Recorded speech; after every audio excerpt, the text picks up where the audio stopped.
Nah, tapi itu teman-teman pembagian Imam Ghazali. Nah, kita boleh bagi lagi versi akhir zaman, ya, biar lebih gampang. Biar lebih gampang, ya.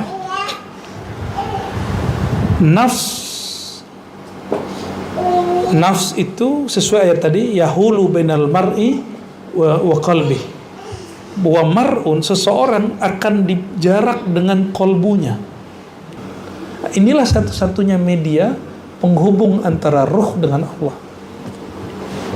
Maka ar-ruh yang dalam diri kita, dia ketika dia sadar, kesadaran dia kepada siapa? Ahmad. Kolbu ketika dia sadar, sadarnya kepada Muhammad.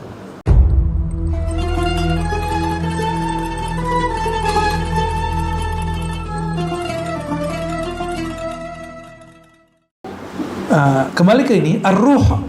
Ar-ruh itu ada yang bermakna ar-ruh at-tabi'i. Jadi ada dua maknanya. Ruh tabi'i, ruh fisik, ruh tabiat.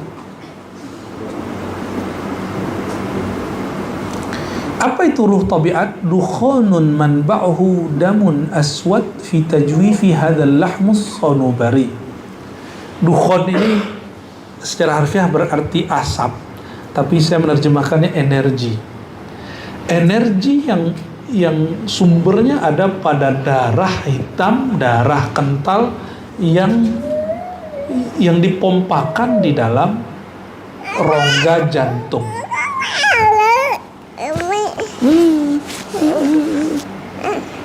Ya.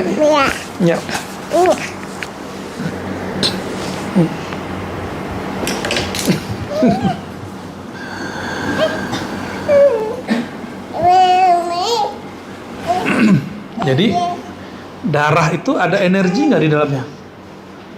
Kenapa kemudian ada namanya kita kalau donasi darah itu apa? Donor darah. Karena darah itu ada dukhonun manba'uhu damun aswad. Dia ada energi luar biasa di darah itu. Nah teman-teman yang sudah habis bekam, Bu ya, habis bekam Bu ya? Yang habis bekam siapa? 1, 2, 3. Itu yang habis bekam bagian punggung. Kan kita kan kalau punggung kaku-kaku bangun tidur, itu bekam aja. Karena itu energinya membuat punggung kita kaku. Coba bayangkan, kaki kita bengkak sedikit aja, susah nggak jalan? Saya sampai nggak bisa jalan loh kemarin 2 hari lalu. Cuma karena kaki kita bengkak sedikit aja.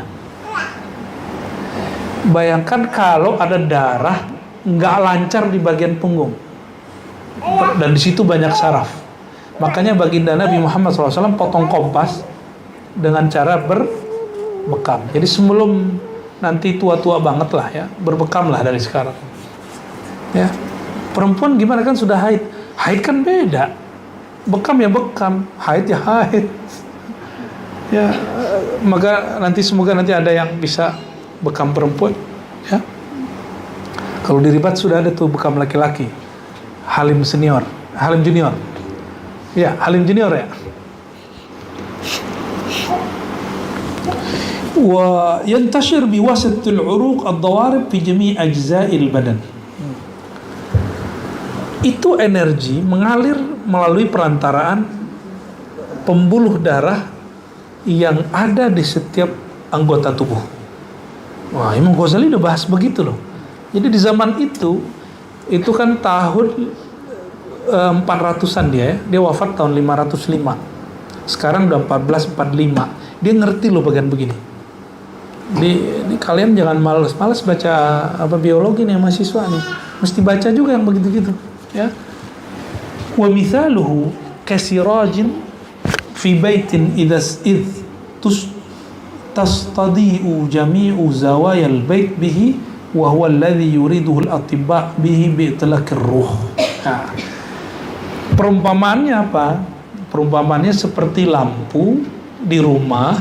Coba lampu ini dia dicantolin doang atau ada kabelnya? Kabel itu pembuluh darah. Nah ini lampu. Anggap ini lampu. Lalu ada pembuluh darah di badan. Itu kabelnya yang mengalir. Ada kita pasang pulsa nggak? Pulsa dibeli nanti masuk energi listrik. tergantung berapa voltnya yang kita pasang. Maka nanti ada yang mengalir. Yang mengalir pada energi darah itulah yang disebut oleh para kedokteran lama dengan ar-ruh, nyawa. Gitu. Jadi gagal jantung karena jantungnya sudah tidak mempain darah. Saya nggak tahu itu orang kalau mati suri itu kan jantungnya darahnya nggak ngalir ke otak, dan itu bahaya. 1 detik saja darah tidak ngalir ke otak itu bahaya, sangat-sangat bahaya. Apalagi 2 detik, 3 detik, bisa banyak sel yang mati. Ya. Nah, ini ruh versi kedokteran lama. Saya yakin sampai sekarang hal ini nggak akan jauh berubah. Ya, nyawa kalau bahasa sekarangnya. Adapun ar-ruh dalam pemaknaan agama, kata Imam Ghazali, huwa al-latifatur rabbaniyah allati hiya ma'na haqiqatil qalb. Tadi kolbu hakikat manusia. Sekarang ruh itu adalah hakikatnya kolbu. Gitu. Jadi ruh itu dimensi rohani di dalam kolbu. Energi kolbu itulah yang disebut ruh. Dialah yang tahu, gitu. Dialah yang kemudian yang tahu kadar kemakrifatan itu bagaimana. Jadi kalau orang kedokteran, kalau darahnya bagus, maka tubuhnya sehat. Kalau ruhnya menerima energi ilahiyahnya kuat, barulah orang yang disebut kuat. Inilah yang terjadi pada Ahlul Badar. Mereka nggak makan bulan puasa, 313 orang bisa mengalahkan ribuan orang. Kenapa? Karena ruhaninya terhubung dengan energi al-latifah ar-rabbaniyah itu. Jadi sudah kebayang nih sistem di tubuh kita. Farruhu wal qalbu mutawaridani ala dhalika al-latifah ala nusukin wahid wa ilaihi al-isyarah. Ruh dan qalbu inilah yang kemudian satu dimensi dalam latifah rabbaniyah. Inilah yang disebut dalam Quran, wa yas'alunaka 'anir ruhi qulir ruhu min amri rabbi. Jadi teman-teman, kalau disebut ruh dicipta, itu ruh yang disebut oleh orang-orang kedokteran. Itu makhlukah dicipta. Tapi ar-ruh yang disebut di Quran, tidak ada satu ayat yang menyebutkan bahwa ar-ruh itu dicipta. Karena Allah tidak menyebutkan dia dicipta, kita juga harus ngikut kata Allah. Gitu. Itu yang kita kemudian sampaikan. Tapi kok banyak yang salah paham. Ya. Tapi ya sudahlah. Ya. Karena orang salah paham, fa innahum la ya'lamun. Ya, kembali ke kajian yang tadi, orang nggak ngerti mau gimana. Ya. Terus kamu nanti dianggap musyrik sama dia, ya terserah dia. Ya. Betapa capeknya orang yang kecil kesalahan kita, siang malam dia dengerin kita cuma cari kesalahan. Hebat bener itu ya. Jadi Buya Asfi itu ada orang yang nonton dia cuma mau cari kesalahan dia. Buya Aldomi itu ada nih, penggemar-penggemar lama yang kemudian beralih hati. Itu nonton cuma mau cari kesalahan. Begitu pentingnya beliau berdua ini kan.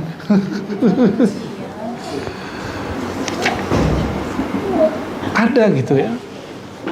Orang capek-capek, dan betul mencari kesalahan orang itu sangat capek, melelahkan sekali ya. Yang ketiga an-nafs.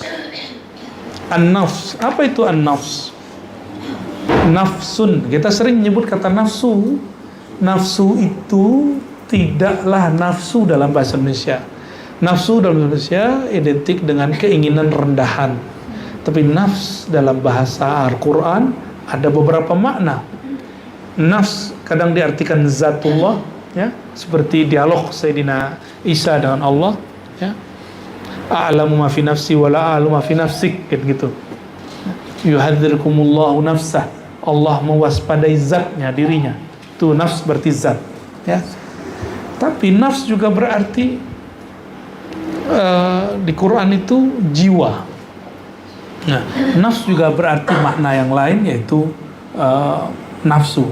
Nah, kata nafsu yang negatif inilah yang masuk ke bahasa Indonesia, dan bagi Imam Ghazali itu makna pertama.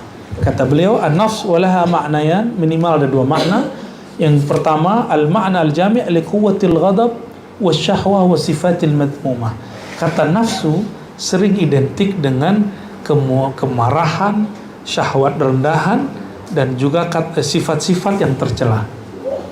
Orang ini bernafsu, kita sering ngomong gitu ya, nafsu politiknya tinggi gitu. Kita ngomong gitu kepada orang, oh berarti makna yang ini. Inilah yang disebut dalam hadis Imam Al-Baihaqi, inna a'daika ma baina janbaik. Semaknanya ada di Tirmizi. Musuh terbesarmu adalah ma baina janbaik, dan ini antara dua sisimu, yaitu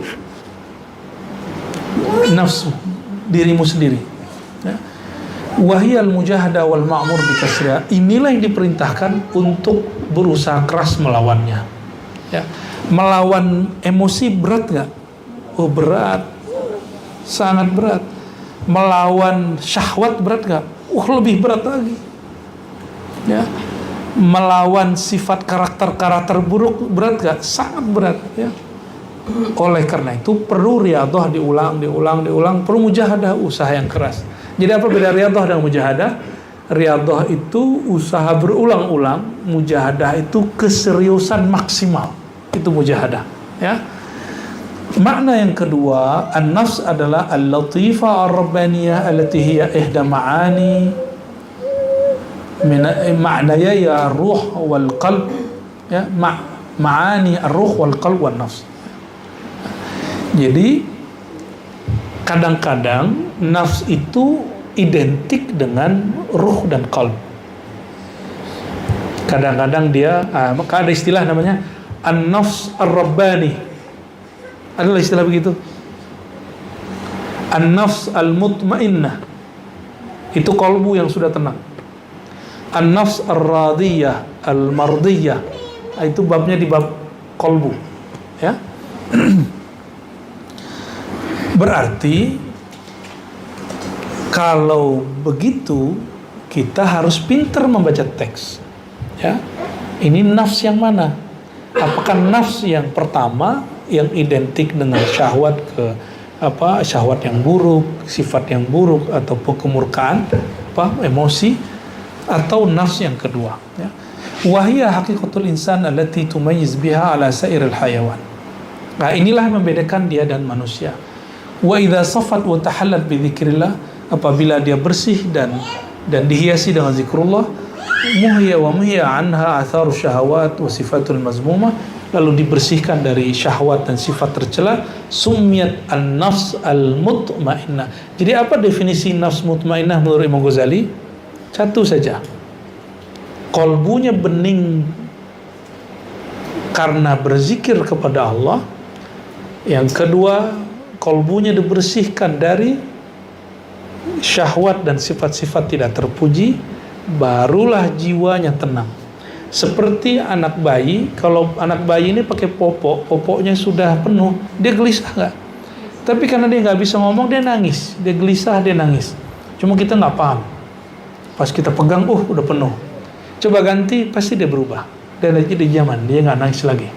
Sama, bayangkan roh kita bersemayam di tubuh yang di situ syahwatnya sedang menggelora, sifat-sifat buruknya sedang menggila, maka roh kita gelisah. Jadi kapan seorang gelisah? Apabila dia jauh dari zikrullah tadi dan dia kemudian membiarkan dirinya terjebak pada syahwat-syahwat yang tercela itu. Nah, tapi itu teman-teman pembagian Imam Ghazali. Nah, kita boleh bagi lagi versi akhir zaman, ya, biar lebih gampang. Biar lebih gampang, ya.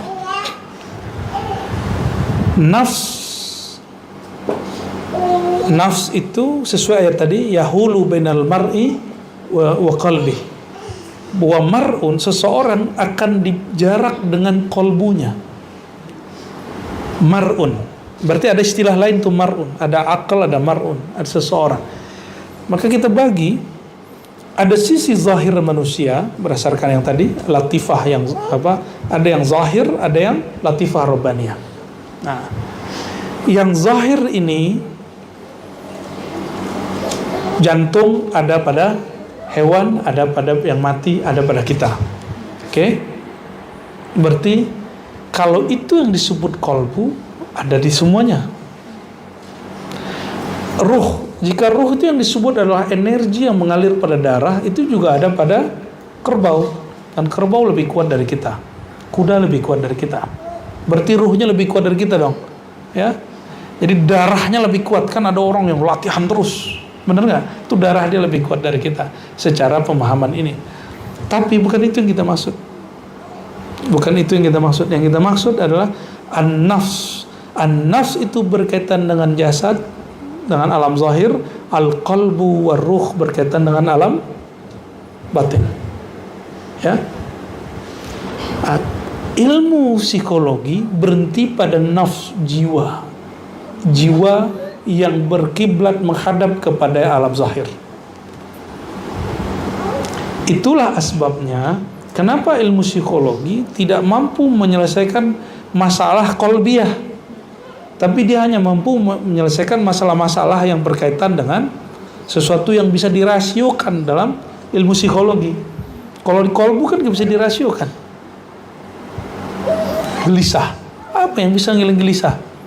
Akhirnya kemudian psikolog kerjasama dengan dokter, muncullah suatu ilmu namanya psikiatri. Ya, dokternya disebut psikiater. Psikiatri yang udah ada sakit kejiwaan. Oh, sakit kejiwaan. Berarti itu namanya apa? Psikolog bukan, psikosomatis. Psikosomatis. Jadi dia dokter tapi melihat penyakit orang berdasarkan indikator-indikator psikisnya. Namanya psikosomatis. Jadi kalau psikiatri itu sakit jiwa. Iya. Oke. Itu harus dijelaskan ke masyarakat supaya mereka nggak takut berobat masalah jiwa dia. Dia bukan sakit jiwa toh. Dia cuma psikosomatis. Karena teman-teman kita kalau bilang kamu sakit jiwa nih, harus dibawa ke dokter, dia takut karena disebut sakit jiwa. Ternyata namanya apa? Ya, kamu jadi dokter itu aja ya, dia. Ya. Tapi kalau parah tetap pakai penenang toh untuk obat pertama. Ya. Penenang terus organnya juga diobati. Organnya juga diobati. Tetap diobati. Kasih penenang. Berarti ada tindakan medis. Ya. Lalu diberikan sugesti. Ya. Okay. Tapi saya banyak ketemu dokter begitu, stres juga. Dokternya stres. Karena dia menghadapi orang stres. Orang gelisah gitu, ikut stres juga dia. Dan alhamdulillah salah satu sahabat kita dulu yang ikut suluk itu dokter senior untuk bagian itu. Saya nggak tahu dia psikiater atau dia ahli psiko tadi. Psikomatis. Itu psikiater. Psikiaternya. Psikolog tidak melewati kedokteran, dia langsung jadi psikolog. Dia langsung pakai sugesti. Enggak, kalau psikolog itu dari SMA masuk 5 tahun jadi psikolog, tapi kalau psikiater dari SMA 6 tahun jadi dokter umum, baru ngambil spesialis psikiater. Panjang kerjaannya. Makanya 9 tahun ya. Minimal kalau mau jadi mursyid hebat, ente harus belajar 9 tahun. Latihannya 9 tahun. Itu insya Allah bisa langsung. Orang gelisah langsung tenang. Tapi kalau Allah mau, lahzah wahidah. Jadi bedanya ilmu rohani begitu. Tapi tetap saja orang kalau dapat rasa sesaat, tapi untuk mengajarkan belum tentu dia bisa. Untuk mengajar itu anugerah lain lagi, yang mesti diusahakan, yang mesti dibiasakan. Baik teman-teman, ini baru awal daripada muqaddimah kajian diri, ya. Kesimpulannya tadi kita sudah sebutkan bahwa ada nafs, ini berkaitan dengan kita sebut dengan nafsiyah. Lalu bagian kedua kita sebut dengan ruhiyah. Ruhiyah ini dimulai dari kolbu. Kolbu di dalamnya ada fuad. Dalam fuad ada namanya lub. Dalam lub ada namanya sir. Dalam sir disitulah nanti bersemayam apa yang disebut ar-ruh. Ya. Ar-ruh ini tidak menempati tubuh, tapi dia juga bukan di luar tubuh. Tapi ar-ruh ini bukan Tuhan. Ruh itu ya ruh. Ya. Namun dia bersumber dari hadirat Allah Subhanahu wa ta'ala, langsung tanpa perantara. Ya. Nah, makanya induk dari ruh itu disebut dengan Ummul Arwah. Bahasanya disebut dengan Ahmad. Jadi Ahmad itu nama daripada induknya ruh. Nah, kita salah satu haikal arwah, haikal ruh, Ahadatur Ruh, Ahmad Ummur Ruh. Jadi Ahmad itu adalah sebutan untuk induknya ruh. Jadi ketika di Quran disebut nafakhtu fihi min ruhi, aku tiupkan dari rohku, bukan dari zatku, tapi dari Ahmad. Inilah satu-satunya media penghubung antara ruh dengan Allah. Maka ar-ruh yang dalam diri kita, dia ketika dia sadar, kesadaran dia kepada siapa? Ahmad. Qalbu ketika dia sadar, sadarnya kepada Muhammad sallallahu alaihi wasallam. Karena qalbu ini mentadbir tubuh. Ya, tubuh ini adalah buah daripada nur Sayyidina Muhammad sallallahu alaihi wasallam. Maka teman-teman, sahabat-sahabat semua, ini kajian serius tapi alhamdulillah bisa santai, ya. Bisa dicerna, ya, karena sudah masuk langsung ke dalam kajian hati, kajian diri. Dan ini yang kita cari-cari di kitab Ihya Ulumuddin, dan inilah kekhasan daripada Imam Al-Ghazali. Dan boleh juga disebut inilah kerjaan ahli thariqah, ahli tasawuf, ngurusin kolbu itu, ngurusin nafs, ya. Tapi kalau yang mampu sampai ngurusin ruh, nah itulah yang disebut wali-wali kutub, ya. Jadi kalau kita bisa ngurus nafsu udah hebat, ngurusin kolbu udah hebat, bisa ngurusin ruh, baru itu ahli, ya, al-aqtab, ya, orang wali-wali yang menjadi poros alam semesta. Semoga Allah Ta'ala meridhai kita semua, meridhai guru-guru kita semua, baik guru-guru kita yang masyhur, guru-guru kita yang mastur, guru-guru kita yang sufiyah, guru-guru kita yang malamatiyah, guru-guru kita yang tidak tersebutkan namanya satu persatu, guru yang mengajarkan satu huruf dan dia istiqomah di jalan Allah Subhanahu wa taala, kita kirimkan untuk mereka Al-Fatihah.